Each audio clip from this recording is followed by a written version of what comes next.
আচ্ছা ঠিক আছে গো, ঠিক আছে। আহা গিন্নি, কি পায়েস রান্না করলে গো! মনে হচ্ছে পুরোটা পায়েস একাই খেয়ে ফেলি। তুমি এমনভাবে বলছো যে সবটা পায়েস আমি খাবো বলে রান্না করেছি। তোমার জন্য রান্না করেছি তো তুমি খাবে না কি? নাও নাও, আগে পায়েসটা খাও, তারপর কথা বলো। খাবার সময় এত কথা বলতে নেই। এটা পায়েস নয় গো গিন্নি, এটা পায়েস নয়, এটা অমৃত গো, অমৃত। গিন্নি, তোমার একটা কথা বলি। আমাকে কি বলবে বলে ফেলো না। এত ইতস্তত বোধ করো কেন তুমি? এমনভাবে কথা বলো যে মনে হয় আমি তোমার পর কেউ। বলে ফেলো গো, বলে ফেলো। কি কথা আমাকে জিজ্ঞেস করবে? আচ্ছা গিন্নি, তোমার বড় বোন আর তোমার তো একই গ্রামে বিয়ে হয়েছে, যেখানে তোমার বড় বোনের বর এতটা ধনী আর অপরদিকে আমি কতটা গরিব। তুমি আমার সংসারে খুব কষ্ট করো, তাই না গিন্নি? এটা তুমি কোনো কথা বললে? আমাদের এই সংসারে সব কিছুর অভাব থাকতে পারে, কিন্তু ভালোবাসার কি কোনো কমতি আছে? আমারও তো টাকা পয়সা লাগবে না গো। কিন্তু গিন্নি, সব মেয়েরাই তো চায় তাদের বরের অনেক টাকা পয়সা থাকুক, তার অনেক গয়না থাকুক। সেটা সব মেয়ের বেলায় এক নয় গো, এটা যার যার মর্জি। কারো কারো শখ অনেক টাকা পয়সার মালিক হবে, কারো শখ গয়না কিনবে, আবার কারো শখ নিজের সংসারে সুখ রাখবে। আমারে তো আভিজাত্যের দরকার নেই গো।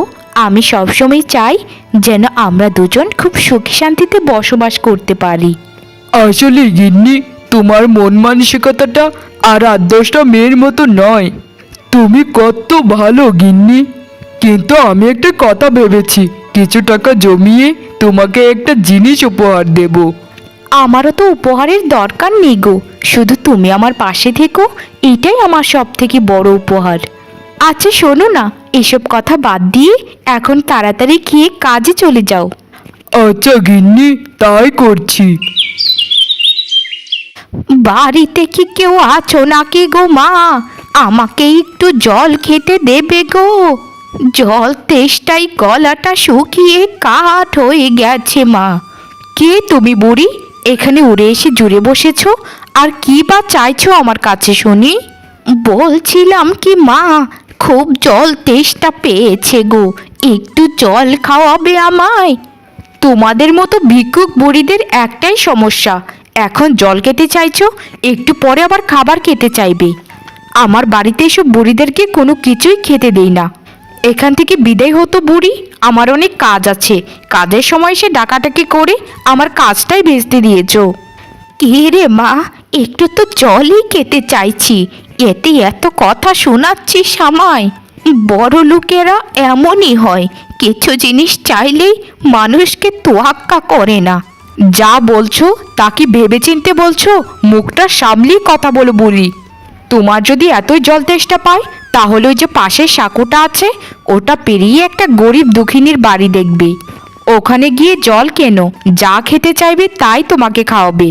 এদিক দিয়ে আসার সময় একটা অবশ্য বাড়ি আমি দেখেছিলাম, ওখানের বউটা নাকি অনেক ভালো। যাই তবে ওখানে গিয়ে দেখি। হ্যাঁ যাও যাও, ওখানে যাও। ওখানে গিয়ে দেখবে তাদের রাজপ্রাসাদে ফলমূল খাবার দাবার ভরপুর।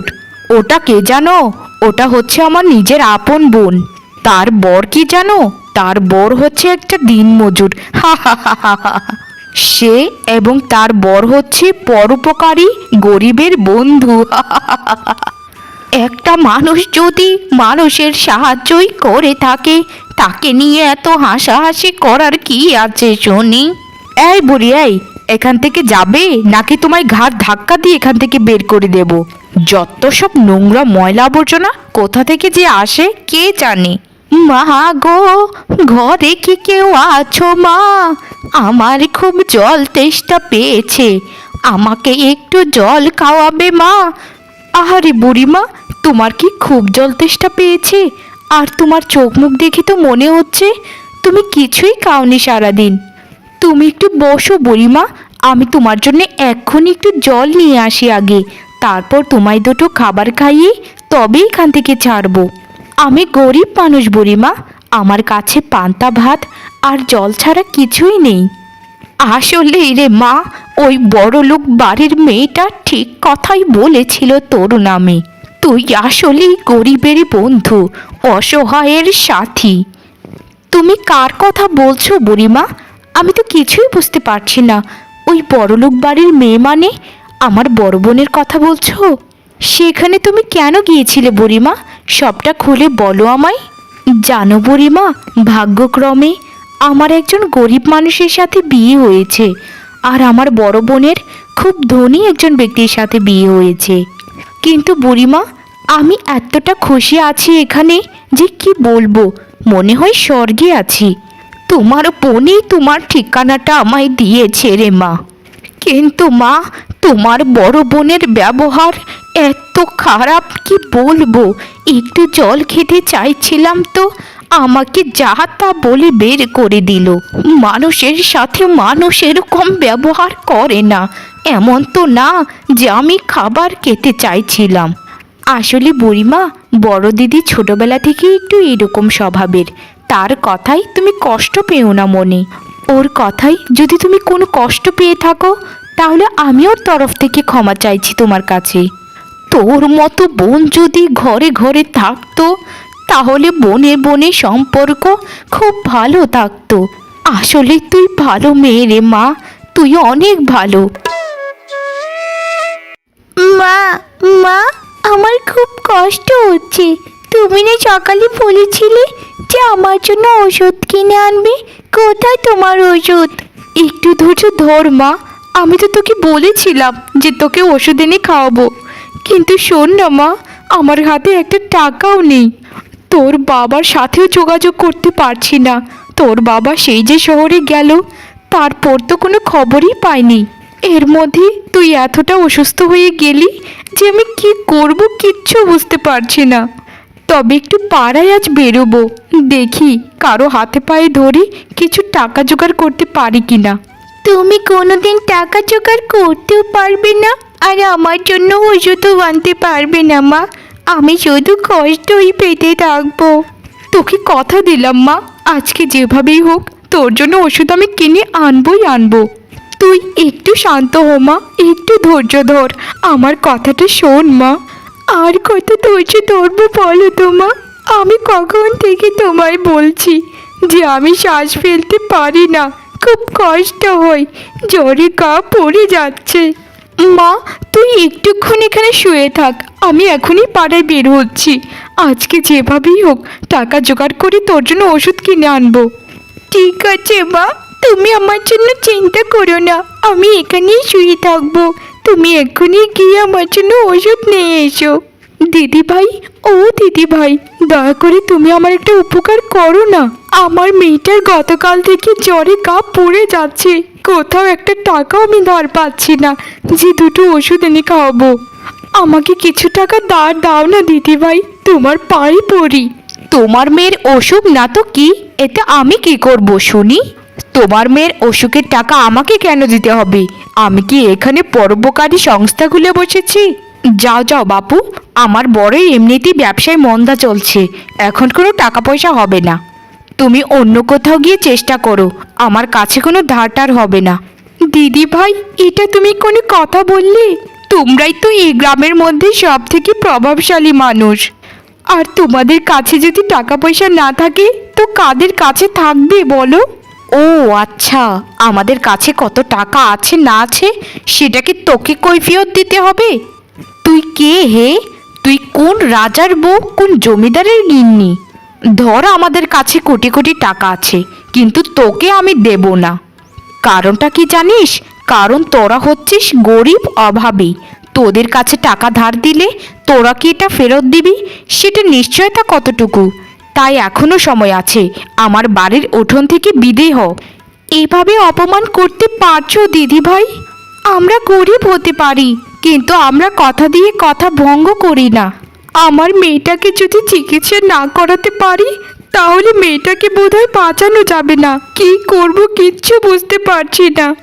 ও বৌদি, তোমার কি হয়েছে বলো তো? তোমার চোখ মুখ এরকম লাগছে কেন? মনে হচ্ছে তুমি খুব দুশ্চিন্তায় আছো। আমাকে একটু বলো তো ব্যাপারটা কি? আর কি তোমায় বলবো সরলা বোন, আমার সর্বনাশ হয়ে গেছে গো। গতকাল থেকে আমার মেয়েটা এত অসুস্থ, তোমায় কি বলবো। কি বলছো এসব বৌদি? তা মিনুকে এখনো কি ডাক্তারের কাছে নিয়ে যাওনি? আর তুমি এভাবে ঘুরছো কেন এখানে মিনুকে ফেলে রেখে একা বাড়িতে? মিনুকে কার কাছে ফেলে এসেছো বলো তো বৌদি আমায়। কি আর বলবো তোমায় বোন, আমার মেয়েটাকে বোধহয় বাঁচাতে পারবো না গো। দুটো টাকার জন্য কত জায়গায় হাত পেতেছি, কেউ আমাকে একটা টাকা ধারও দিল না। তোমার বড় বোন তো কত ধনী, তোমার বড় বোনও আমাকে তাড়িয়ে দিল, একটা টাকাও ধার দিতে চাইলো না। আচ্ছা বোন, তুমিই বলো, গরিব হওয়াটা কি অপরাধ? আমরা গরিব বলে আমাদের কি বেঁচে থাকার অধিকার নেই? বৌদি, এসব তুমি কি বলছো? তুমি আমার কাছে আগে আসলে না কেন? আমার কাছে কিছু জমানো টাকা আছে, সেটাই তুমি এখন নিয়ে নাও। ওটা দিয়ে তুমি আগে মিনুর চিকিৎসা শুরু করো। আমি তো জানি না যে মিনু অসুস্থ, না হলে আমি গিয়ে টাকাটা তোমায় দিয়ে আসতাম। কি বলছো তুমি বোন? তুমি এত গরিব মানুষ, তবু তোমার জমানো টাকা আমাকে ধার দেবে? বোন গো, তোমার ঋণ আমি কোনো দিন শোধ করতে পারবো না। আরে মা, কেমন আছো তুমি? কতদিন পর তোমায় দেখলাম। এসো এসো, ঘরের ভেতরে এসো। সত্যি রে মা, তোকেও আমি কতদিন পর দেখলাম। তোকে দেখলেই আমার মনটা ভালো হয়ে যায় রে। তার জামাই বাবা জীবন কোথায় গেছে? তাকে তো দেখতে পাচ্ছি না। আর কি বলো মা, তোমার জামাইয়ের তো কত কাজ, বাইরে ঘরে দৌড়াদৌড়ি করতে করতেই শেষ। সে কাজে গেছে মা, একটু পরে চলে আসবে।